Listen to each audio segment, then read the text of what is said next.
Hi, this is Pat Moorhead, and we are live at AWS reInvent 2022, and it is rocking. Daniel and I, we are talking about our most favorite thing when it comes to tech, and that is the cloud. Dan, how are you? I'm doing great. It's always great to have the 6.5 on the road here at AWS. It's such a popular conversation, the topic, cloud, the enterprise, digital transformation, it's all happening here. And by the way, just trying to get down here, you're bumping shoulders, you're running in because I think everybody in IT is here. Pretty much. I mean, this is like, I always gauge all shows here by CES crowds. And this is a monster show, and when you can barely walk through the hallway, something is going on and a huge attraction. And one of the biggest attractors in IT and digital transformation is taking data and doing meaningful things with it through AI and machine learning. And we happen to have a repeat guest here on the 6.5. How are you doing, Bratin? I'm good, thank you for having me. It's always nice talking to you. Yeah, I mean, last time we talked, we had this great conversation about democratizing AI, making it simple for people, putting it in the hands of, I don't know, people like Daniel and I even, right?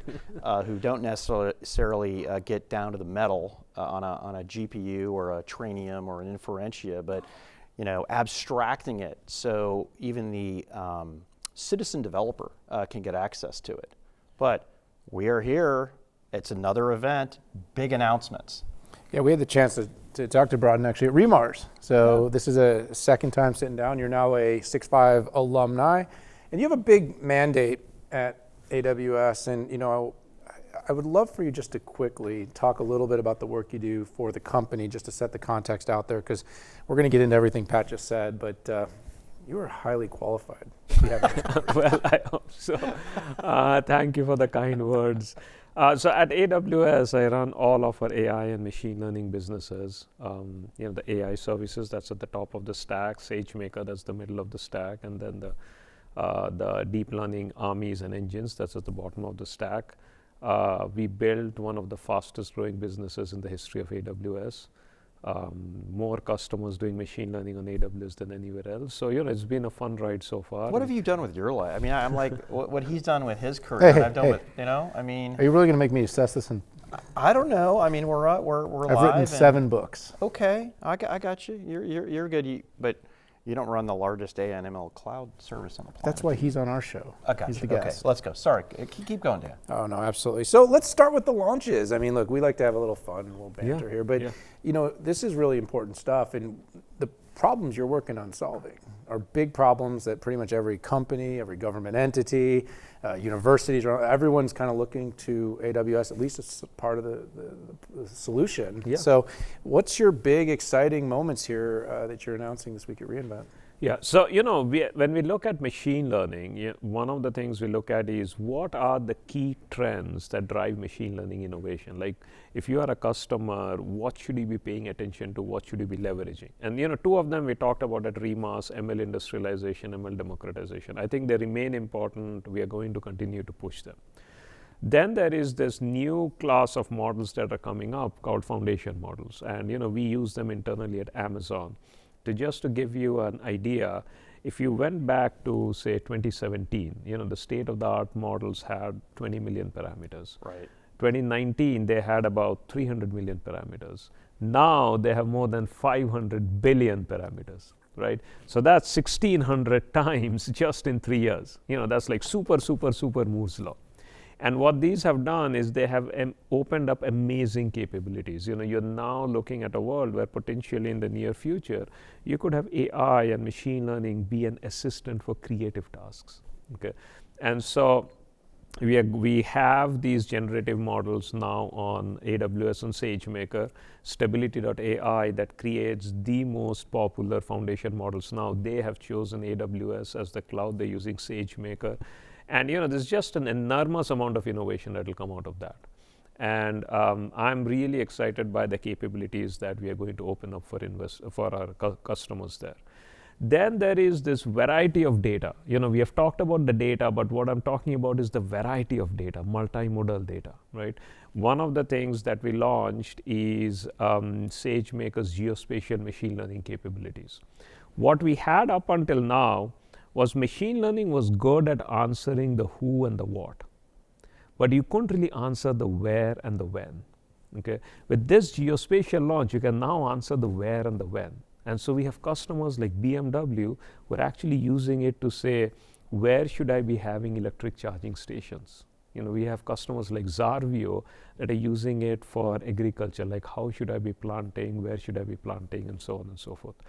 And then the other thing that I'm really excited about that's really taking off now in terms of maturity is machine learning powered use cases. So document processing, contact center, Monitron, which is industrial equipment.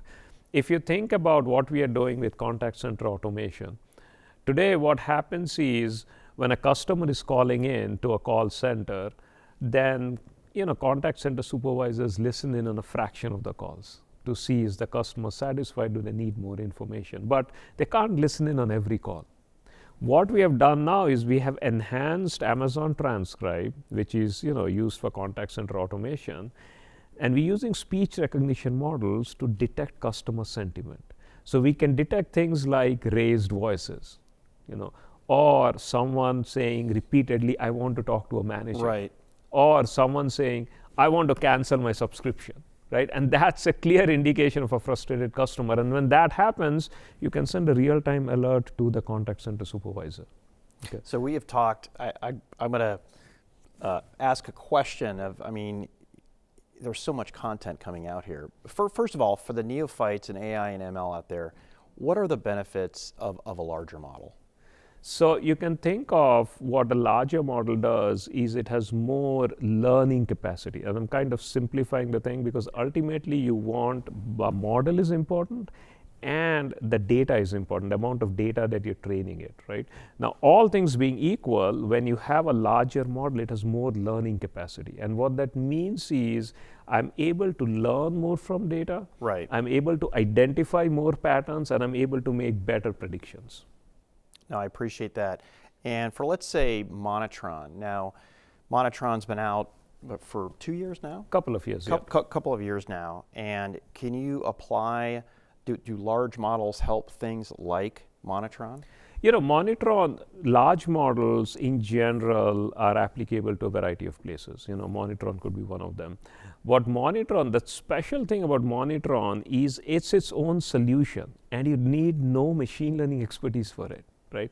It comes with its own sensors, gateway, and all that. So you plug the sensors to your equipment, they stream your equipment's temperature and vibrations, and then machine learning models detect problems with your machines. And so we have customers like Coke Industries using it, Baxter using it, and I think it's, digital transformation is a cliche, but I think it's one of those things that will really transform industrial manufacturing. Yeah, and by the way, not even just from a having smarter factories and smarter manufacturing, smarter transportation, but completely changing business models. Because when and you can predict what's going to happen before it happens, you can get into doing some of the things that you might sell as a good, selling it as a service. Yeah. Right? And just in time, a lot of just in time things can become and in fact, you might design it to be different. Yeah. If you're selling the widget versus offering the widget as a service. You might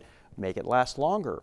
You might make it last, less time because you know exactly when that thing needs to be replaced or serviced as opposed to a person coming out every month, checking it out, and by the way, half the time it's going to be wrong. And I'm just imagining, every servo motor, every thing that goes around and makes a noise inside of a distribution center or a manufacturing plant, and I feel like that's game changing, and we see a little bit of that transformation of as a service in odd things like oxygen. Right? There's a company that I interviewed 2 or 3 years ago that used to supply oxygen bottles to a manufacturing site, and now it's as a service and putting sensors everywhere to make that happen, and their profit margins have gone up. Yeah.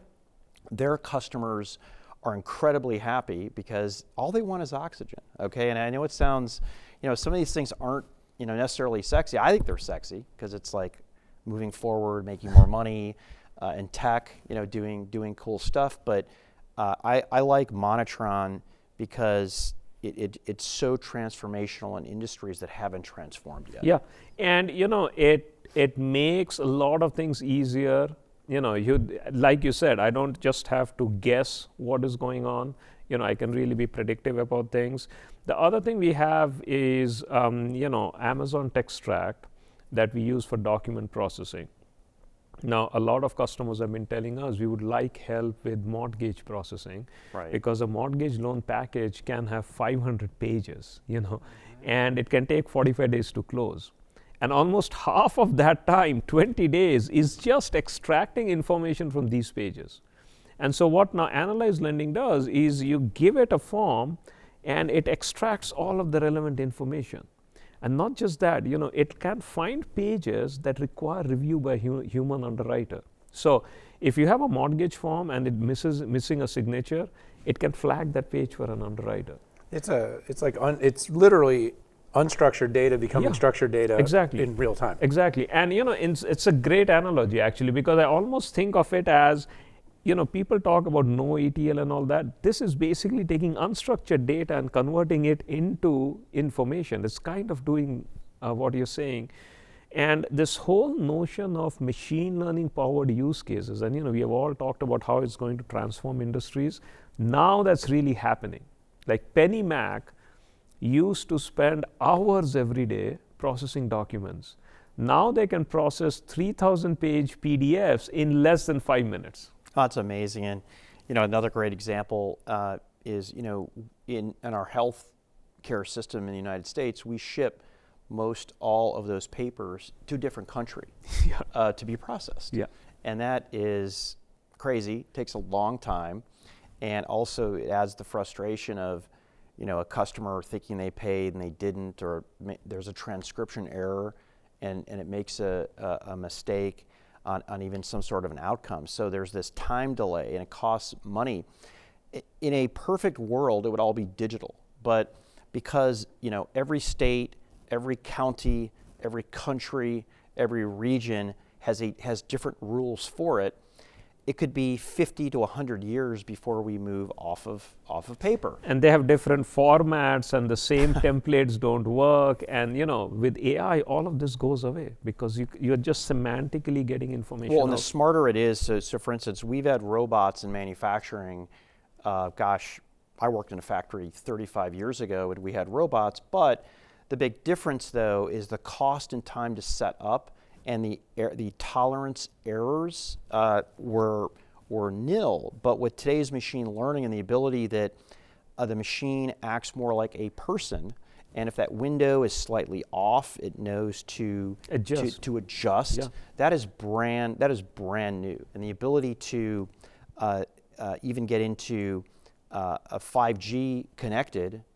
Instead of, you can actually move the devices and the robots around. That's very similar to, in an odd way, is this TextRact and what it's doing, because it's taking this old brownfield type of environment and modernizing it, not by completely just, hey, you need to throw everything out and start over, but living in the reality of where we are today and making it better. And that is pretty awesome. Yeah, and making every form has handwritten stuff. Templates don't work on that. That's why you need AI, right? All of these have corner cases that don't work. And that is where bringing in AI, making the corner cases work, makes the solution fault tolerant, and that is what makes it possible for widespread deployment. And I think that notion of it's no longer a brittle thing that only works in one scenario. Right. It's something that generalizes and actually works in the real world, I think is transformational. There's so many instances of where you've got all this amazing technology and all this compute and processing and this killer UX and everyone, and then in the end it ends up printing out a 500-page mortgage that ends up being like at the end of this thing, so you can do the whole process on an app on your phone. Yeah. and it can actually read your credit, and it can. But in the end, like I said, there's still some analog manual process that just destroys the whole experience. By the way, destroys their sustainability because all that printing and paper is totally unnecessary. I mean, you got industries like real estate, mortgage. You got industries like automotive where they still print all the forms every time, and they still have the dot matrix printers. In automotive dealers, because healthcare, like if you look at Elevance Health has used Extract for automating their claims processing. They have been able to automate almost 90%. Anthem has been using Extract for automating. So like you were saying, there's the automation aspect, the improved productivity aspect, the less paper aspect, the I can go invest in other things aspect. So it's really transformational. So let's talk about a smarter application, because I got something. You guys were talking kind of like about these kind of dull and boring applications, but I think someone alluded to the word supply chain at some point in this conversation, and I really do wonder with someone like yourself that thinks about this all day long. We've had a massive problem fixing it. I think some of these are structural, some of them are policy, but like, where does something like AI ML help in what we've been through in the last 2 years? Like, where do you start to see, I'm sure you guys are involved in this, solving problems to get stuff where it needs to go faster?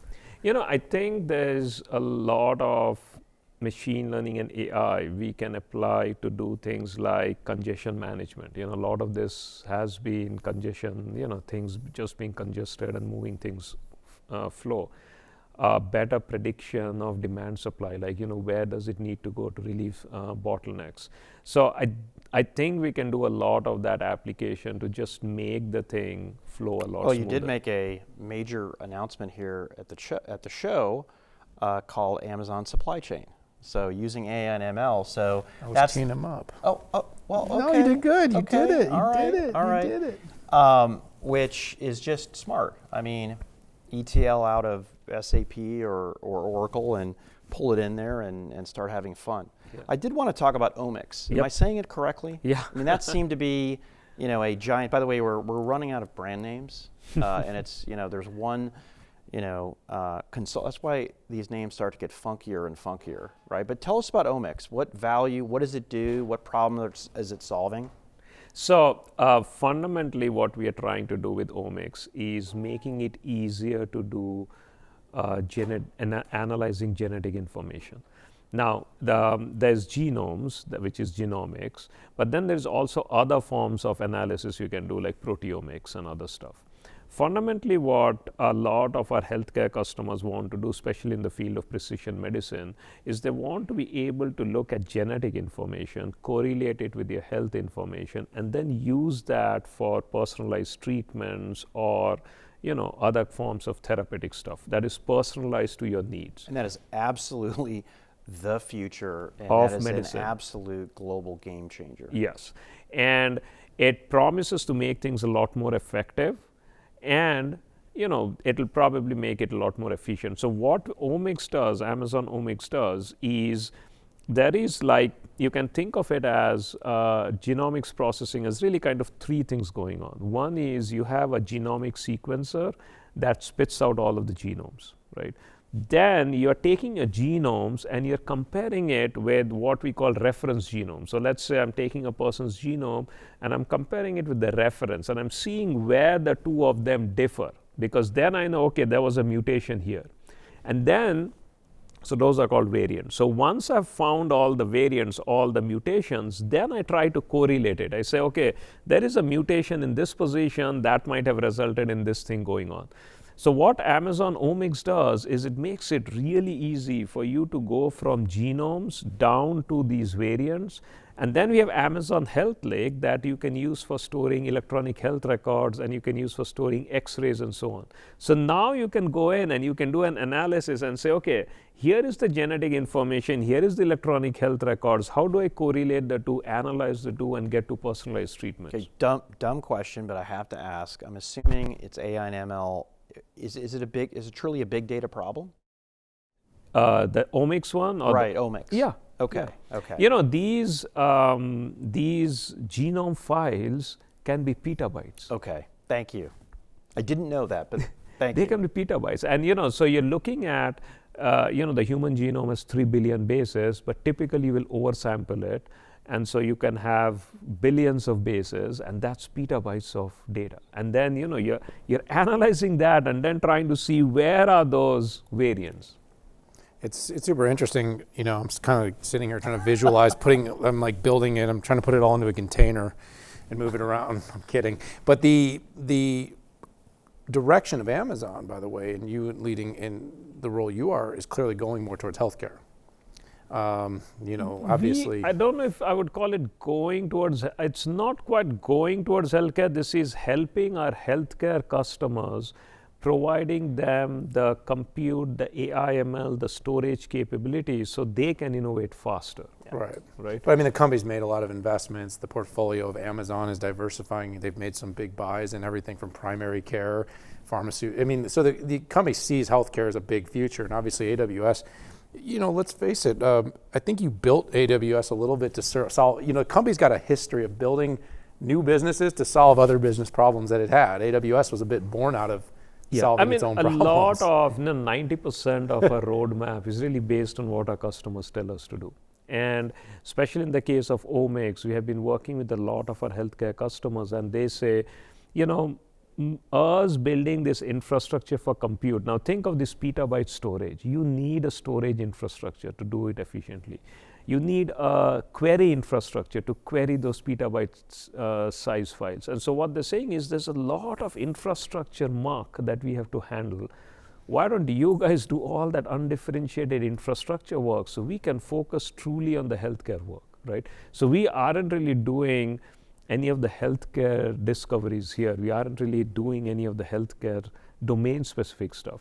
We are simply building the infrastructure so that our customers can get away from building infrastructure and focusing on the healthcare solutions. The last question that I think we have time for here is, by the way, I'm really enjoying this discussion. Thank you. This is great. What are the different ways that your customers can build applications for AI and ML? So we see our customers approaching machine learning in one of three ways, right? There's some set of customers who say, what, I'm going to build my own machine learning infrastructure, my own machine learning models and my own apps. For them, we just give them optimized hardware and optimized software, and then they build the whole stuff, right? Then there are most customers who say, I don't want to get into the infrastructure. I just want to build the machine learning models. And so for them, we have SageMaker, where we build the infrastructure, they build the machine learning models. And then we have some customers who say, what, I don't even want to be building those machine learning models. Give me APIs that I can use, and I'll use them in my applications, right? Document processing, personalization, and all that. And so for those customers who don't want to build models, who don't want to get into machine learning, we have those higher level API AI services. So we cater to all of these customers, and we meet them where they are. Yeah, I mean, as analysts, we have to put everything in a box and then put a name on it. And then many times we don't even use the same names. But at least we have narrowed in on IaaS, PaaS, and SaaS. And I like your 3-layer cake. In fact, I wrote about it years ago, and I like the consistency that you're bringing to the table. And I think Daniel and I both believe that simplicity is really going to be the thing that makes the change. So more PaaS and more SaaS to simplify it. SageMaker is dramatically improving the every element of the step from data prepping all the data, garbage in, garbage out, to all the way to running the models on the smallest little machine on the edge. So, AstraZeneca, they migrated to SageMaker, and they were able to reduce the lead time to do machine learning from 3 months to 1 day. 3 months to 1 day. That's just mind-boggling. I mean, there's very few things in life that have an order of magnitude shift like that. So, but that's to your point, which is there are various levels of simplification, and us, simplifying the infrastructure part with SageMaker, or the infrastructure thing with Trainium and things, or even the AI layers. Little editorial, and I'm sorry to hog this here, but I think really what's missing is a lot of enterprise apps that are, nothing's off the shelf, okay, but let's call it pick your favorite enterprise SaaS app, really needs to get on board quicker to be able to enable it. Because there's some people, some enterprises that just, they're not going to go there, right? They've SaaSified and, born in the cloud. I mean, they're almost all SaaS, small businesses, right?